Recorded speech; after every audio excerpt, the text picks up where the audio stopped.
Well, thanks everyone for being here, and I want to in particular thank, I'll be introducing Todd and Joanne, Leon, and Randolph in a moment, so I'll wait for that opportunity. But I want to thank everybody for convening, particularly after Fleet Week, where we had once again a very successful celebration and weekend of reflection on the remarkable sacrifice and heroism and leadership that's demonstrated every single day by the men and women in uniform, not only across this state and country, but around the world. And it's something that I look forward to every year, not just as mayor of the city, but someone that's grown up in the San Francisco Bay Area. And of course, millions of people from around the globe are able to experience what arguably is the most spectacular demonstration of American pride that is afforded any big city and region every single year here in our backyard.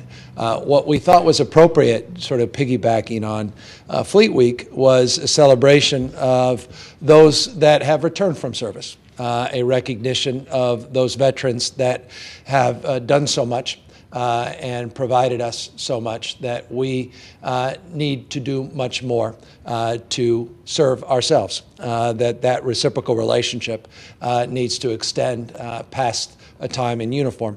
And one of the things that we have, I think, fallen short of in this country is fulfilling our promises and our commitments to our returning veterans. You see that manifested in the most acute ways in terms of those that come back that have suffered the consequences of war, literally and figuratively. Those that have come back with physical challenges, come back with mental health challenges, those that just come back with the challenges of coming back to an economy that's not as strong as the one they left, and have the struggle that so many families face of getting a job, getting an education, completing their course, their narrative of their life. And one of the things that we're trying to do here in San Francisco is connect dots. And I think one of the most important things we can do, particularly in a declining resource base where we don't have all the money in the world to solve all our problems, is make sure that we're leveraging existing resources, making sure we're connecting dots, and making sure that those programs that we are providing are working collaboratively together, that they're scaling their efforts and they're building capacity and building partnerships. We talk about public-private partnerships a lot here, and we talk about public-public partnerships a lot here. And one of the things that we're celebrating today is the creation of a new portal at our 311 call center that will be available 24 hours a day, 7 days a week, in 176 languages, that will provide for capacity to connect dots for our returning veterans.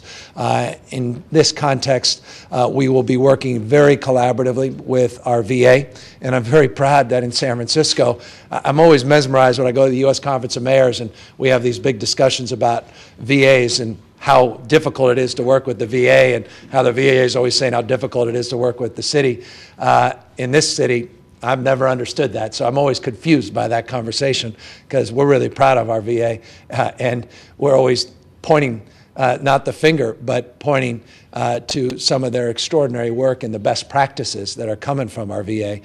So they are a big part of this new 311 portal, as well as programs like Swords to Plowshares, which are national models, which we are always very prideful to support and engage. And of course, Swords to Plowshares and the VA are a big part of our project Veterans Connect, which we do every year, and a big part of our outreach and celebration in terms of engaging the veterans community and recognizing the contributions of our veterans, and also celebrating those contributions, as well as supporting those contributions in terms of services. So really, this is a partnership between the VA, Swords to Plowshares, the City and County of San Francisco, and a remarkable organization that has been formed that's appropriately getting a lot of attention, Iraq, Afghanistan Veterans of America, an organization that Todd, who will be up here in a moment, is the Deputy Executive Director, and he'll talk about more of what they're doing across this country to connect similar dots and connect similar efforts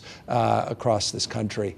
But I'm very proud Nancy Alfaro and her team at 301 have created a new portal, a web page at SF301.org, for our veterans that connects all our services, that if you call 311, that everybody at the 311 call center has been trained to connect veterans to services, job training services, grant services as it relates to housing grants, represents grants for schools, represents the panoply of services that are provided our veterans, but all at one portal. So you don't have to call 450 numbers. You don't have to figure out how to navigate a directory. All you have to do is know 3 simple numbers, and that's 311. And we'll take care of all of the rest.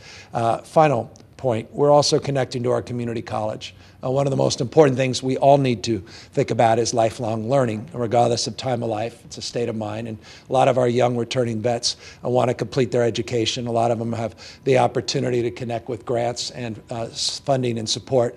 Community college is the backbone of our educational system. You all know that. 2.9 million people in the state of California alone are navigating through that system, and we're very proud of San Francisco's community college, and we'll be talking about how they're a big participant in this effort as well, which we're also very proud of. So with that, in the spirit of this effort, I'm very proud to ask Todd Bowers to come up, and he'll talk more about their great work, and I hope he tells you where this idea came from, because it came from him. And it came from his partners, and that came in here. Jason, how many months ago was it? It was 4 or 5 months ago. It said, you know, we want to work with the city. We want to create a model that we can export to other cities. And they challenged us. And I hope, Todd, we met the challenge. And we're very grateful for all your outstanding work and leadership, and for the inspiration of this idea. Thank you, Mr. President. Thank you. All right, I've got a few notes. Contrary to belief, Marines do read. So, although it is in crayon, so bear with me for a moment. So, Mayor Newsom, sincerely, thank you. You are someone who put your money where your mouth was. You heard what the issues were. You saw that these issues were at hand, that they had an urgent need, and within a few months, you really stepped up and have led the charge that hopefully the entire nation will be able to model after. IAVA is the nation's first and largest organization for veterans from the Iraq and Afghanistan conflicts. We were founded in 2004, and since then have grown to a robust number of over 200,000 veterans and grassroots supporters. Our mission is very simple, and it's one that Mayor Newsom understands: to improve the lives of Iraq and Afghanistan veterans and their families. When my unit returned from war, which was actually just a few months ago, I returned from my 4th tour in Afghanistan, I was overwhelmed. There were so many resources out there, and so many outlets and different departments and agencies trying to do stuff for us, that it got overwhelming. It was almost like drinking from a fire hose, which was nice after the hot weather in Afghanistan, but at the same time it was a little confusing. One of the things that we realized was that there has to be a way that cities on a local level can be able to provide these resources from all different agencies into a single place. That is where this idea came from. And we know that in the city of San Francisco, veterans from the Iraq and Afghanistan conflicts will no longer be drowning from that fire hose. Through this innovative program, veterans from all walks of life, regardless of what their deployments are, regardless of what wars they served in or didn't serve in, are going to be able to call in and find these resources at the touch of a button. That is what we need. We need smart, innovative thinking to be able to deal with these complex issues that many veterans are facing right now. One of the main things that Iraq and Afghanistan veterans are facing when they come home is things such as post-traumatic stress, traumatic brain injury, mental health injuries overall, and finding resources such as the new GI Bill to really be able to re-engage in society. With a difficult economy, veterans' unemployment is going up, it can be overwhelming.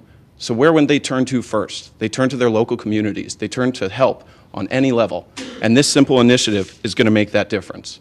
One of the innovative ways that the Iraq and Afghanistan Veterans of America has really engaged this new generation of membership is understanding that technology is really going to be the key to be able to outreach to a lot of these folks.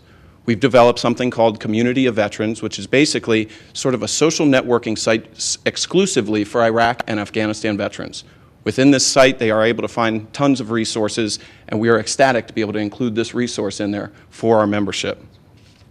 One of the things that Community of Veterans also does a very good job of is reconnecting veterans. When we deploy, we find ourselves on these little fobs with people that we normally wouldn't meet, and we develop that strong community. Regardless of who we are, where we're from, we're able to connect with each other. And that's what the goal of Community of Veterans is to reconnect people once they come home. The reliance that we have on the National Guard and the reserves can often be overwhelming. because these folks are not on military bases. They are not someplace where they can reach out to a neighbor and ask, what is it I can do? But now we know that there is a community here in San Francisco that is going to fully support these veterans once they return. I would like to propose another initiative too, also, Mr. Mayor. I will say this. When I was in Afghanistan, there was a tremendous amount of hills and mountains that we climbed on a daily basis. Upon walking through the city last night, I was sweating as I was heading up, I believe it was Pine Street, and this little trolley came rolling up the street. Yeah. We need those in Afghanistan. It may save us in the long run and save a lot of people a lot of back pain, because heading up and down those hills are very intense. But I sincerely want to thank you on behalf of IAVA, on behalf of other veterans organizations, and everybody that's been involved in this process. Thank you so much for your leadership, and it's a tremendous honor to be here with you today. Thank you. Thank you. Thank you. Thank you. Now I'll ask Joanne Peters of our VA, again, a great partner, and it's weird to have to repeat this, but there's so much of this VA versus city friction across the country, and again, I can't express my confusion more because of our own experience. I intellectualize the problems elsewhere, but we haven't experienced them here because of her great work and her team's great work, and I'll ask her to say a few words as well. Well, it is true. We do have a very good working relationship with the city and the mayor. There's a number of initiatives that we're working on. The main one is for the homeless veterans, and we've done a lot of work with the city in that area. We partner with HUD, the Public Housing Authority. We have 500 Section 8 vouchers to help the homeless veterans. We work very closely with the Swords to Plowshares. We have the Cover Project, which is out at the San Francisco jail, where it's a veterans dorm for 42 veterans, and we're helping to do restorative justice there and help them with different kinds of life skills so they can get back and be functional in society. We do the Project Homeless Connects, which have been very helpful and very productive. We work with the City College we have our mental health staff are stationed out there so they can see the veterans right there, because we know that's a big issue. They go to school, but to have to go out to the VA just puts another roadblock in there. So we have a very good working relationship, intend to continue to work with the city. We work with the police department, just in lots of different areas. So we appreciate your support. Thank you. Appreciate it. Thank you. We estimate in San Francisco, and again, it's an estimate, and this is another reason we're building this collaborative, that there are anywhere from 30 to 60,000 veterans that live in San Francisco proper. Estimates over 300,000 in the immediate region. Again, just estimates, and we're trying to work through the technological challenges and connecting people in a way where we can actually get a better sense of that community. And one of the real leaders in helping us with that is Leon Winston, who's the COO of Swords to Plowshares, who understands these issues from a very visceral perspective. He deals with the challenges, acute and not so acute, every single day. And again, when we talk of models and we talk of exporting models, Swords to Plowshares is certainly one of them. Thank you, Mayor. Good morning. This is really true, this partnership with the city, the amount of support the city gives to veterans and has for over 25 years. The resources that the VA brings to the table in concert with that and with community-based organizations such as Swords. I myself am a veteran, became homeless in the early 90s, came back to San Francisco, and through resources provided by the VA, the city, and Swords to Plowshares, got my life back together. And one thing that always bothers me, I'd like to sort of set the record straight. San Francisco gets a bit of a bum rap because we're a liberal city, and we may not do as much flag waving as everybody else. But as far as support for veterans, those who really need it, there isn't a city in the country that does a better job. This goes back to the Feinstein administration, and every mayor since then, including this mayor, has done a wonderful job in supporting veterans that need it most. Just to name a few things, San Francisco is the only city that we know of in the country who pays for mental health care for veterans out of the city budget. They've been doing that for 25 years. In 1990, they provided 2 group homes out near City College for veterans coming out of psych emergency, psych inpatient units. We have housing on Treasure Island that's no-cost lease from the city, where 70 veterans are housed on any given night, getting their lives together in recovery. The city helped us get on the Presidio. We have 102 units of permanent supportive housing out there that the city provided rehab funding for, where 102 veterans have been living since 2000. Veterans with disabilities, Asian veterans with disabilities. And more recently, the city made available 150 Otis Street, a landmark building, and has provided substantial rehab funding for it, where in 2012, 75 senior homeless veterans will be able to live out their life in comfort and dignity. And I just can't say enough about the job the city does is stepping up to the plate. This is quiet patriotism. It isn't platitudes and waving banners, but they're getting the job done, and we're forever grateful. That's wonderful. Thank you. Thank you. Yeah, I appreciate that. Thank you.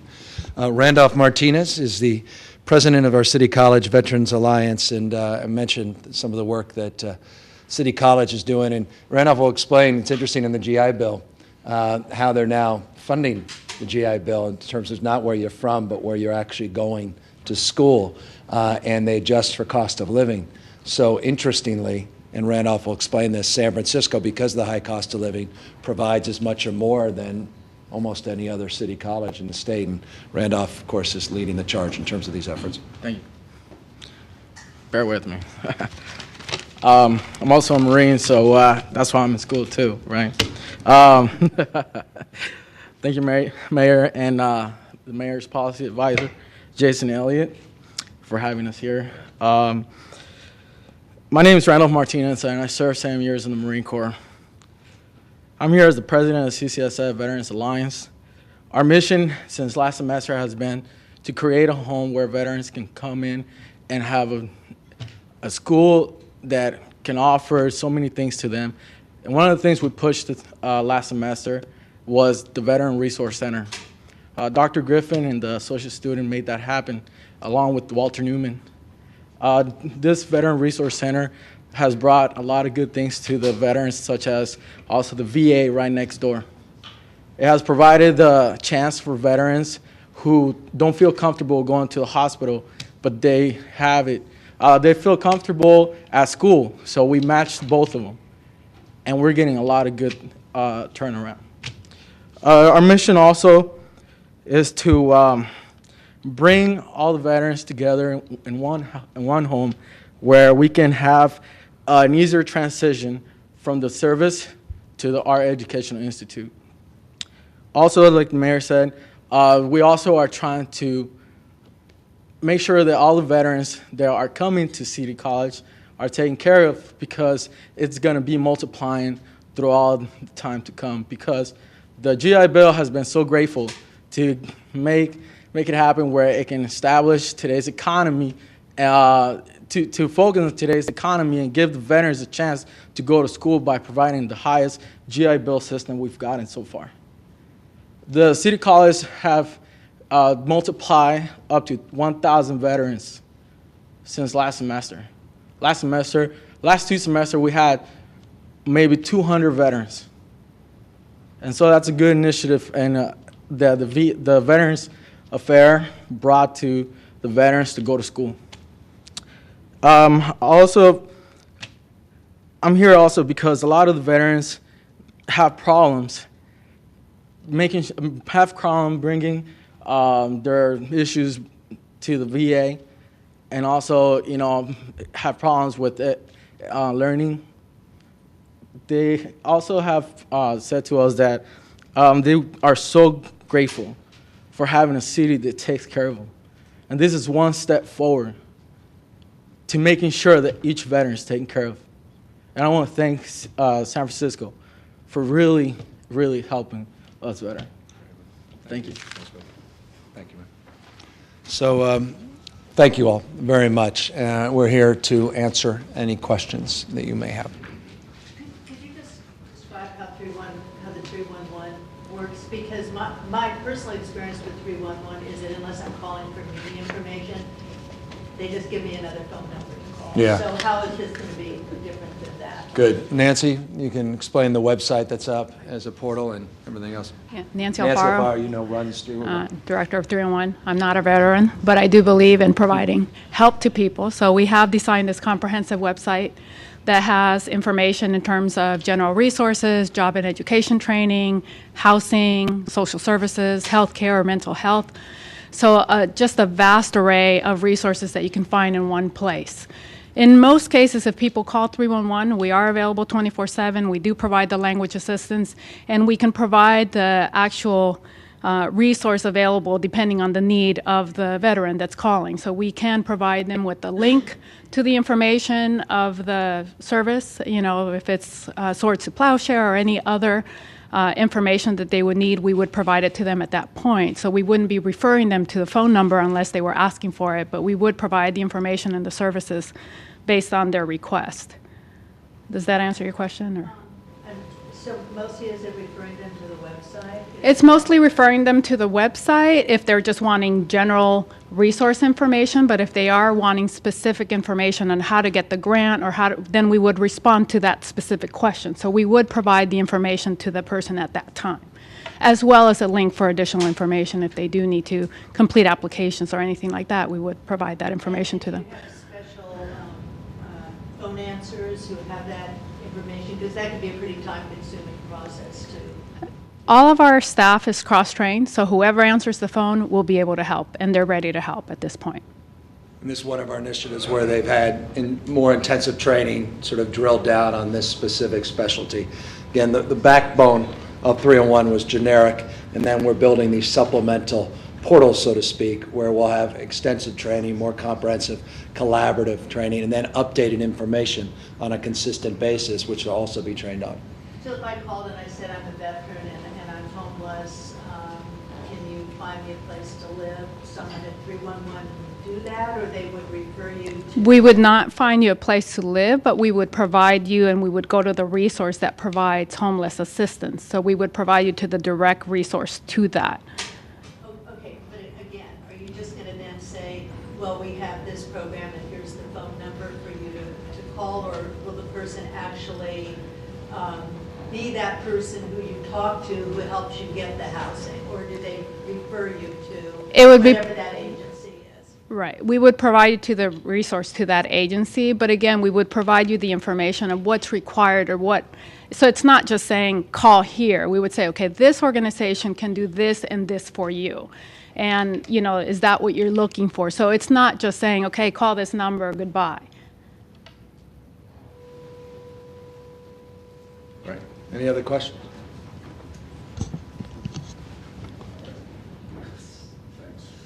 We'll accept that anytime it's quiet.